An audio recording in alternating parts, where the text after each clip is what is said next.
Well, it's very important to know that things are now changing from previous logic that we used to write in programming to compare on how we can train a machine. This is examples that I shared a couple of days ago, and I know some mathematicians started to work on this, and really, if we were using this option in the pure programming, we can find a formula to calculate this, and then user can be able to input some value, and then we can get the output.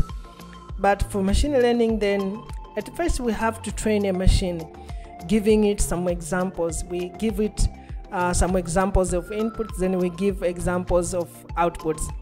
Then a machine later can figure it out without giving explicitly the logic on how to calculate a certain scenario.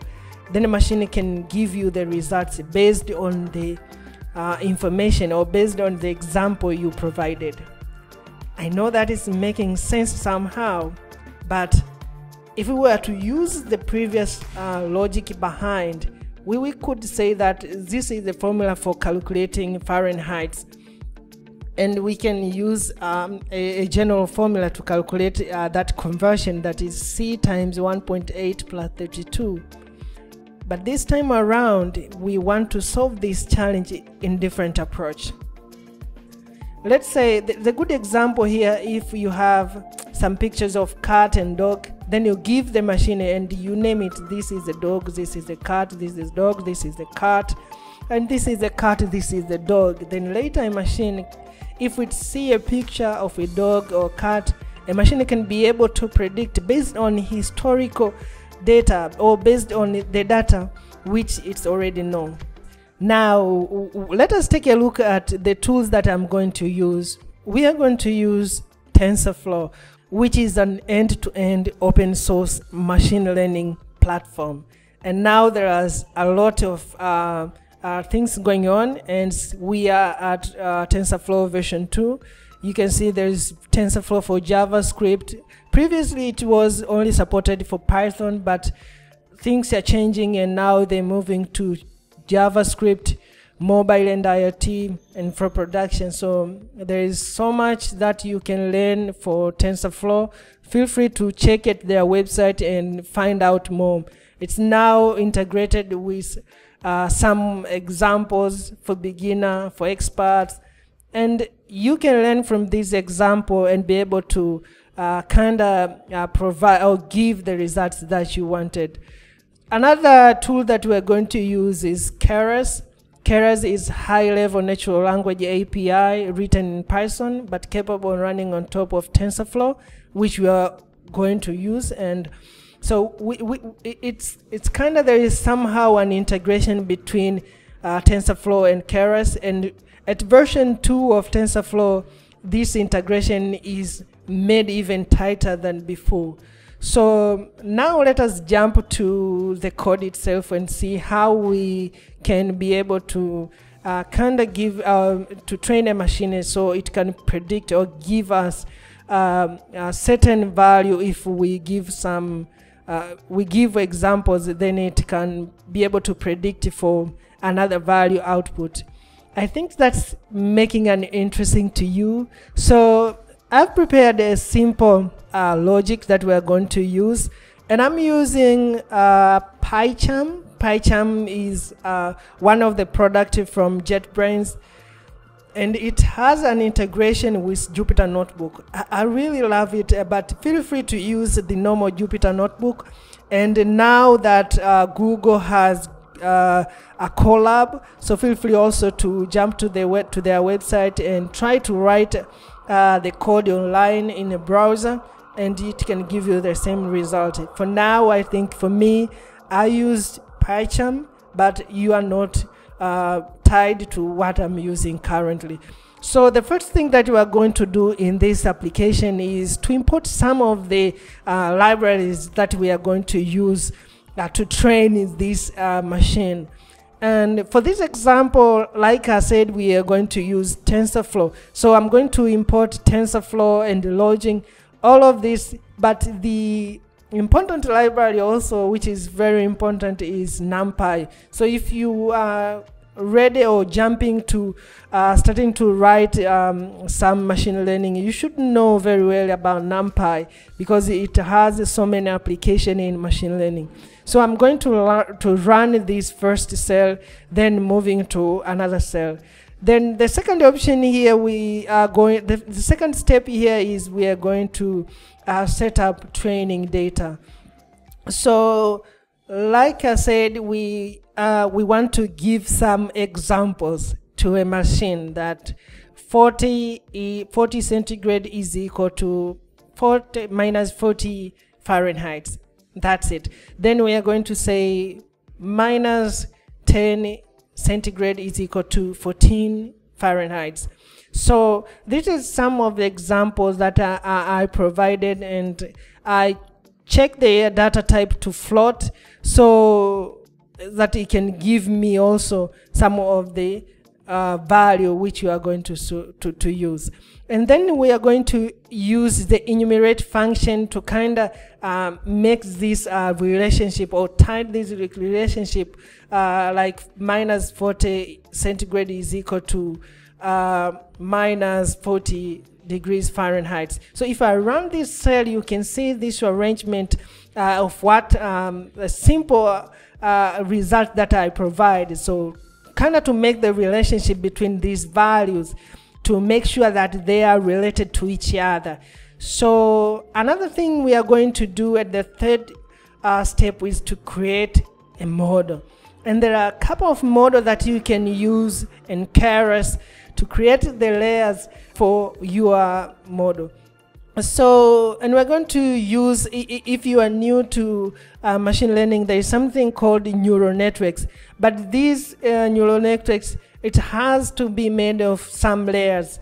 So by definition, and feel free to go back to the documentation of Keras and kind of have a look at more in-depth theory and the documentation of how these functions are working on behind the scenes. Like you see that it's just a regular densely connected neural network layer. So this is the one that we are using here to kind of prepare this model for the use. And there are a number of parameters. If you're going to take a look at the documentation, there are a couple of these parameters. But for this case, we used some few parameters. This, like I said, it's a unit, which is the output that we are expecting, the layer we're going to expect. But also the input shape. The shape which we are going to use is a one-dimensional array in shape. So that's it. That's like we prepare it. We create this model, and this is what is being expected from this value. Then we want to assemble the layer of the model. And we're going to use another model called sequential. But also, like I said, feel free to jump to the documentation to know more details about these terminology, or these models in the documentation of Keras. So the sequential model is a linear stack of layers. So kind of arranging those layers in the form of stack. So that's pretty much it for it. Then we are going to pass that model that we created above to kind of fit into that result. So for some reason, I need to run this cell to create this model. Then I'm going to do that. Then I'm going to also to run this cell to assemble the model. Then we are here. So another step that we're going to look is to compile the model with loss optimizer function. And jumping to the documentation of Keras, you may find that there are a number of optimizer functions that you can use for this particular case. I tried to take a look at this, and there is STG, RMS prop, then add grad. And if you go down, you see the model that we are going, the optimizer function which we use is Adam. So there are information which you can find to this source to kind of find what's going on for this model. And feel free to try these optimizers to see which one gives you the better result than the other. So I'm going to run this to compile this model so that it can give us, it is ready for training. So this is what we have already. Then we create a model, then we assemble. Right now we compile it. So another step is to kind of train a model. The real training is happening at this step. And with TensorFlow, this fit method is the one responsible for training a model. So we are going to pass those examples like Celsius and also Fahrenheit to train this model. And we're going to train for 500 epochs, where epochs is a single training phase of the model. So for this case, we're going to train or to iterate in this training for 500 times. And we set the verbose to false. So I'm going to do that. And actually, it's going to take some few minutes, some few seconds, like I said, or half a second to build this, because our data set is very minimal. But if you have large data set, it's okay to wait for some minutes for it to finish. So after training the model, it's time to display the statistics and see how is the training goes behind the scenes to kind of give us the picture how the training process took place. So I'm going to run this cell to kind of give us that scenario. Like you see, this training goes to this direction. Up to 500, you see that the model is somehow understanding of what's going on. So the model is done. This model is done. We already train and we give examples. Now, the only thing that remaining for this test is to test now, or to predict, give some value, then a model can be able to predict what's going on for the result. So I'm going to give the example, like I want to say, what will be the Fahrenheit if I have 100 centigrade. This is what I'm trying to do here. So literally, if I were have to calculate this, I would have got 212, but let's see what the model can give us the result. So the model give us the result is 211.33833, which is somehow close to 212, which means our model is working, but it's working so nice.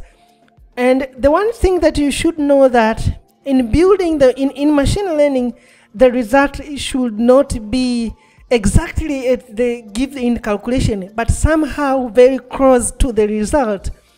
And like we see that it is being able to give us this 211, which is, if we calculate the percentage, is likely to be 98 to 99% accuracy to the result.